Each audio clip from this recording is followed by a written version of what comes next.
अस्सलाम वालेकुम। आपको एक 19 साल के नौजवान का वाक़या सुनाता हूँ जिनका नाम है मोहम्मद बिन कासिम, जो हिंदुस्तान में कुछ मुस्लिम औरतें जा रहे थे हज करने के लिए श्रीलंका सरजमीन से होते हुए। तो जो वहाँ का राजा था श्रीलंका का, तो उनके कुछ गुंडों ने, उनके कुछ सिपाहियों ने उनके ऊपर जुल्म किया, उनकी इज्जत लूटा और उनके ऊपर बहुत ज़्यादा अत्याचार किया।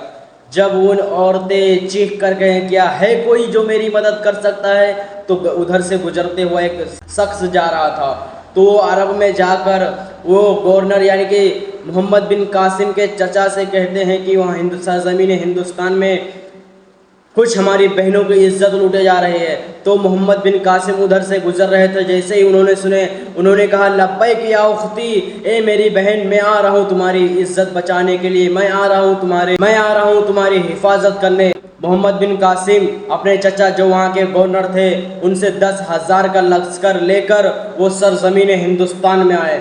वो कोई माल लूटने नहीं आए, वो कोई जंग करने नहीं आए, वो तो हमारी बहनों की इज्जत बचाने के लिए आए। जो वहाँ का राजा था, पहले हिंदुस्तानी सरजमीन पर कदम रखने वाला मोहम्मद बिन कासिम है। हिंदुस्तान की सरजमीन पर बहनों के ऊपर जो जुल्म हो रहा था वहाँ पर आवाज़ उठाने के लिए मोहम्मद बिन कासिम है।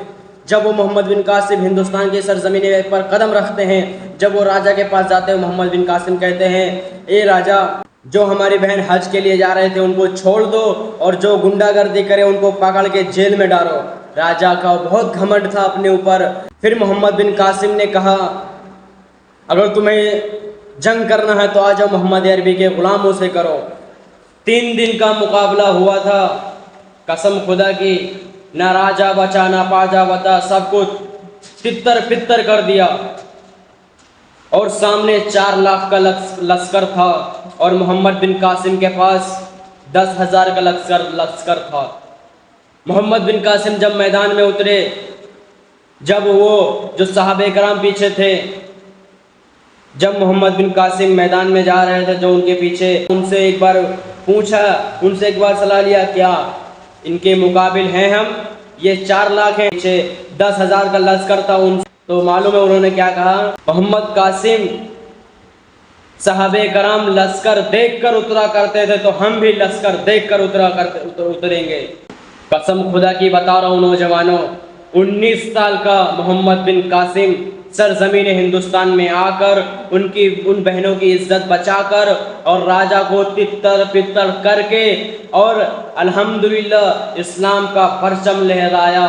मुझे फ़क्र है मोहम्मद बिन कासिम पर, जो 19 साल का नौजवान होते हुए अरब से आकर हिंद पर जो हमारी बहनों की इज्जत लूट रहे थे, राजा उनको तितर पितर करके नचा डाले। 3 दिन तक मुकाबला हुआ था, ना राजा बचा ना पाजा, सबको तितर पितर कर दिए मोहम्मद बिन कासिम ने और उनके लश्करों ने। अगर आज हम आपसे पूछें कि आपकी उम्र कितनी है, तो कोई कहे 20 साल, कोई की 25 साल, कोई 30 साल, कोई 28 साल। मेरे नौजवानों, किधर भी अगर कोई भी बहन पर जुल्म हो रहा है, किसी का रेप हो रहा है, तो तुम शेयर करो, शेयर करो मेरे भाइयों। वो लोग भी बोलते कि इनको शेयर करो, शेयर करो।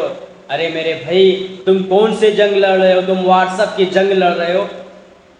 अगर तुम आवाज़ नहीं उठा सकते तो किसी का मजाक भी मत बनाओ। वो मोहम्मद बिन कासिम जो 19 साल का था, वो सरजमीन हिंदुस्तान में आया और अपनी बहनों की इज्जत बचाया।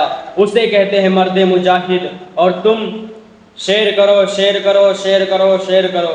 तुम कौन से जंग लड़ रहे हैं हमारे भाई? तुम व्हाट्सएप की जंग लड़ रहे हैं? कौन सी जंग लड़ रहे हो तुम? और अगर कसम खुदा की मैं बता रहा हूँ, अगर मोहम्मद बिन कासिम जैसा हिंदुस्तान में अगर कोई एक होता ना, तो जो भी ये सब हो रहे हैं ना, रेप ये वगैरह वगैरह, कसम खुदा की जो भी करता ना, उसका तितर पितर सब उड़ा डालते मोहम्मद बिन कासिम। मुझे फ़क्र है मोहम्मद बिन कासिम पर, जो अरब में रहते हुए, जो सरजमीन हिंदुस्तान में, जो हिंद में हमारी बहनों पर जुल्म हो रहा था, हमारी बहनों पर अत्याचार हो रहा था, जो अरब से पहला कदम आकर रखे और अपनी बहनों की इज्जत बचाए और राजा को तितर पितर करके सब फना फिना कर डाला और अल्हम्दुलिल्लाह इस्लाम का परचम भी ले लाया, अल्हम्दुलिल्लाह अपना झंडा भी लहराया, अपना दीन भी फैलाया। मुझे फ़क्र है मोहम्मद बिन कासिम पर।